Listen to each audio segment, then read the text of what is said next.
why wouldn't I want to be with a provider? Why wouldn't I want to be with someone who wants to help take care of me? I have been in a situation in the past where I was being like pretty much fully taken care of. I still had my brand deals, but I wasn't working anything outside of like social media influencer stuff. And I don't think that people should be relying on other people fully for their income. Oh, yeah. But I think if someone wants to provide, like, let's say 80% and you put in 20, okay. But I wouldn't recommend letting someone completely finance your life. Right. And you know, it's so funny.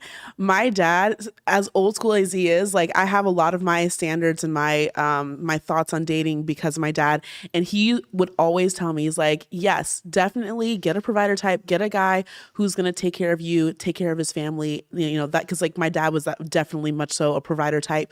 But he also said, always have your own money, always have something going for you, always have something you can fall back on, because that's like a lot of times, like my dad grew up in Brooklyn in the 70s and 80s, and he's seen so many women who were so dependent on a man. They were stuck in really bad situations like domestic violence, things like that, because they had no choices. Like there wasn't a lot of choices back then. Thank God there's more resources now for women like that, but like there wasn't a lot of choices back then, and they just had to take whatever abuse that this man gave them, because that was the way that they were able to live and survive, because they had nothing for themselves. So I'm definitely about having something that to call your own, something for yourself. Even if a man is providing for you and taking care of you, you have something going on for yourself. You want that, because like you know, before you met him, what were you doing? You know, like, right? You want to have something going on. So I definitely agree with that. Yeah, definitely. My family also was very much, you know, you want to have your own source of income,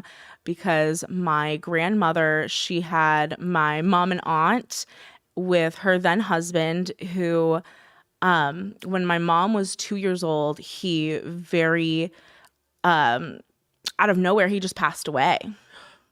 And so if she didn't have her own job, which she had a really good job at the time, especially for women, she was a speech pathologist. Wow. Yeah, so she's very smart, very educated.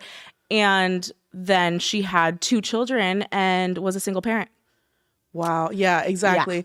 Yeah. And another thing too, like my dad would also say, like, you know, when he was like dating and like looking for like a wife or mother of his children, he's like, I was always looking for a woman who I knew that, God forbid anything happens to me, my children would be safe with her. Like she would be able to like handle the kids, you know what I mean? Like just having someone who's also able to be like self-sufficient. And like I think that's like the misconception. I feel like a lot of people were saying in the comments like, oh well, you know, you just want someone to take care of you, you just want to like put all of your burden on a man, you just want to be a child to that man. But like if you really looking at my situation, I have my own career. I've been a full-time model for 7 years.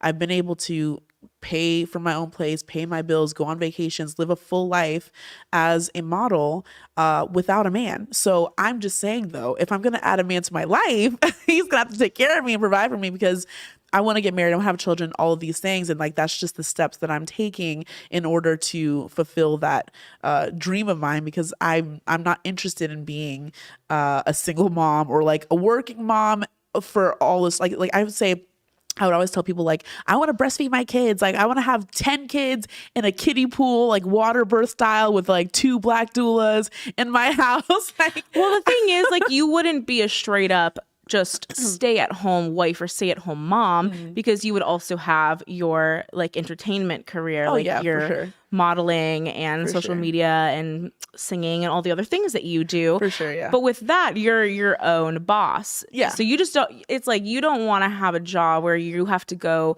sit in the cubicle 9 to 5 while also having someone else raise your children. Right. Exactly. That's the point I was making. Like, you know, I want a certain lifestyle and a certain level of freedom to be able to be there for my kids. Right. And to like do my thing. I've been a nanny. How is that?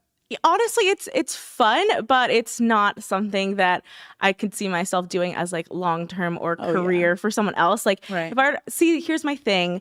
You seem very set on, you know, wanting the husband, wanting the children. Yeah. I would like to get married. I'm still kind of on the fence about the children part, but that's where having a man who does have a large income to support you and a family comes into place. Because I am open to dating someone who doesn't want children.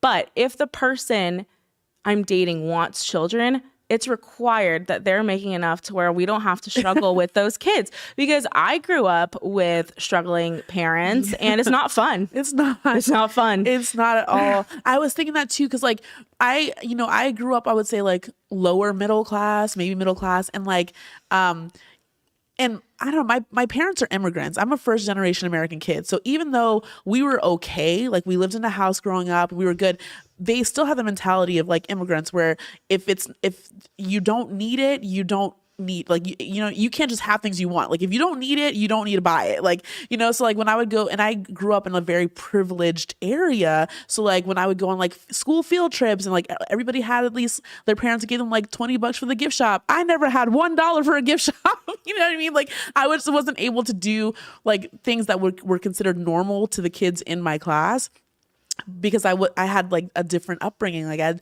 different parents, like they, they're from third world countries. Like they like worked really hard to get to this country to make something of themselves. Like that's why I had such higher expectations for the kids. I feel like if you're a first generation American kid, like you have more on your plate to prove because your parents like did the work of like coming here. Oh, absolutely. And all of that, My parents are they're not slackers. They do hustle where they can, but they are both like, I don't know. On my mom's side, I'm 8th generation American and we're lazy. And I hate it because I wanted her, growing up, I wanted to be able to have the extra like $20 to go to the mall with my friends. I didn't want to be stealing from Claire's. It's just where I was.